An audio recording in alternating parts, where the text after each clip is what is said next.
शिवाजी महाराज की जय। एक मराठा एक मराठा अरे कोण मंत्र देत नाही, अरे कोण मंत्र देत नाही, आरक्षण आमच्या हक्काचं नाही कुणाच्या बापाचं, आरक्षण आमच्या हक्काचं नाही कुणाच्या बापाचं।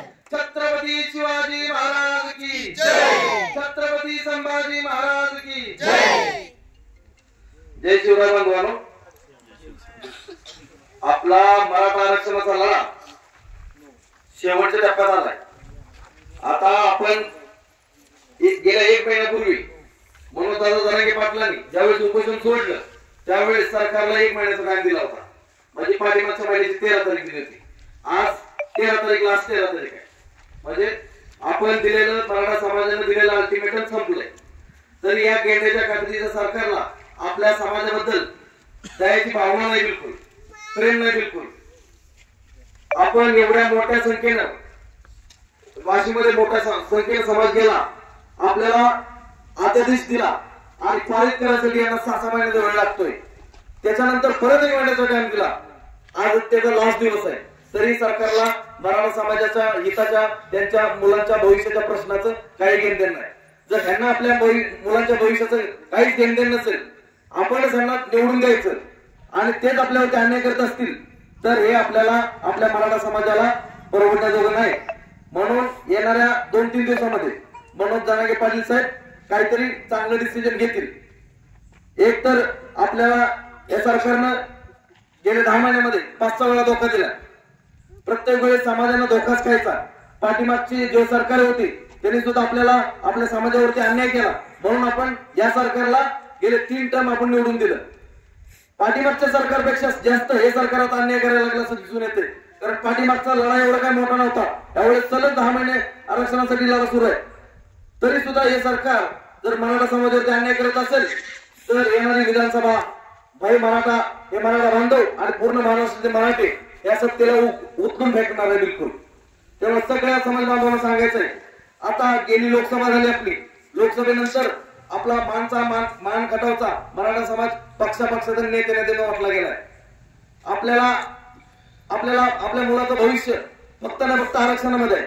ज्यावेळेस तुमचा मुलगा एखाद्या नोकरीला किंवा एखाद्या उच्च पदवीच्या शिक्षणासाठी जातो आणि त्यावेळेस 1% किंवा 1 मार्काने उठतो, त्यावेळेस आपल्याला फक्त ना फक्त आरक्षण कामाला येणार आहे, त्यावेळेस नेता पक्ष कामाला येणार नाही, लक्षात ठेवायचं।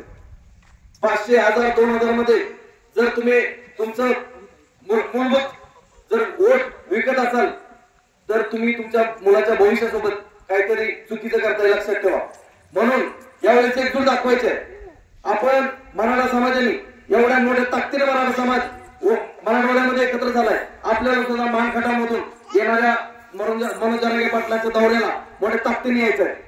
सगळं घर मुलं आई वडील सगळ्यांना घेऊन आपल्याला मोठ्या ताकदीने सातारा किंवा मानखटामध्ये जी सभा असेल त्याला मोठ्या ताकदीने यायचंय। आणि लक्षात ठेवा, आपल्याला पाठीमागच्या सरकारने पण फसवलं, या पण सरकारने फसवलं, म्हणजे विरोधकामध्ये बसले त्यांनी पण फसवले आणि जे सत्तेमध्ये बसले त्यांनी पण फसवले।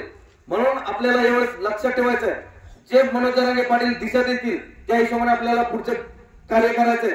जे मनोज जरांगे पाटील धोरण बोलतील तेच अप्लाय करायचंय आणि जे मनोज जरांगे पाटील तोरण बोलतील तेच बांधायचंय, कारण आपल्या समाजाला न्याय देणारं कुठलंच नाही।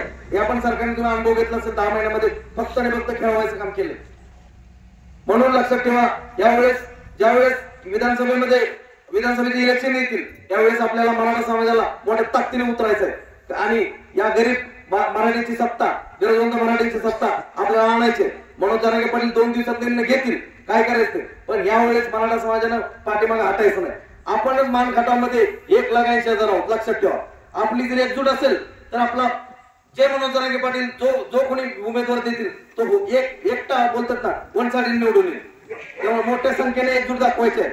आणि दुसरी गोष्ट, मनोज जरांगे पाटील साहेबांनी सांगितलंय की आपला लढा आरक्षणाचा सरकार सोबत आहे, ना की कुठल्या जातीपाती सोबत आहे। त्याच्यामुळे आपला पहिल्यापासून जो काय गुन्हेगार आपण पहिल्या सगळा समाज एकत्र राहतोय त्या हिशोबाने आपण सगळे नाहीचं, आपला कुठलाही ना धनगर ना इतर समाज बांधव कोणासोबत आपला बिलकुल आरक्षणाचा लढा त्यांच्यासोबत आपला आरक्षणाचा लढा फक्त आणि फक्त सरकार सोबत आहे।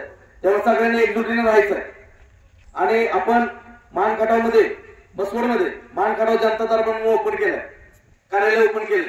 याचा रिझन एकच आहे की युवकांना रोजगार, ज्या युवकांना रोजगाराबद्दल काही इश्यू असतील तर त्यांनी यायचं तिथं, आपण त्याच्यावरती चांगलं मार्गदर्शन करतोय. त्याच्यानंतर युवकांना रोजगारामध्ये यायचंय.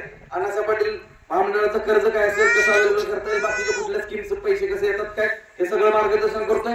महिलांसाठी ज्या बचत गटाच्या स्कीम आहेत, गव्हर्नमेंटच्या असतील किंवा प्रायव्हेट कंपनीच्या, त्या पण सांगतो आपण. गव्हर्नमेंटच्या आरोग्य सेवा काय आहेत, आरोग्य स्कीम्स काय आहेत, म्हणजे ज्या काय ते ओव्हरऑल आपण सगळ्या जाती धर्मात हक्काचं व्यासपीठ आहे ते. तर ज्यांनाही प्रॉब्लेम असेल तरी येऊन हक्काने भेटायचंय. आणि एवढं सांगतो बघा, आपण विठ्ठलाच्या मंदिरात जातो किंवा कुठल्याही देवाच्या मंदिरात जातो, त्यावेळेस देवाला नतमस्तक होतो, त्यावेळेस आपण एकच मागणी मागतो की माझ्या कुटुंबाचं चांगलं होऊ दे, माझा मुलगा माझी मुलगी एका शिक्षण कुठे घेत असेल तर तिला चांगले टक्के पडू दे आणि मोठ्या नोकरी लागू दे, हे आपण नेहमी बोलतो. तर त्यावेळेस हे नाही बोलत आपण की माझा पक्ष मला मोठा येत होते.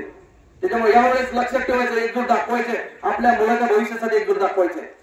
कारण एकजूटच आपल्याला आरक्षण पदरात पाडून देणार, लक्षात ठेवा. त्यामुळे एकजूट दाखवायचे. एवढंच बोलतो, 2 शब्द संपवतो. जय शिवराय.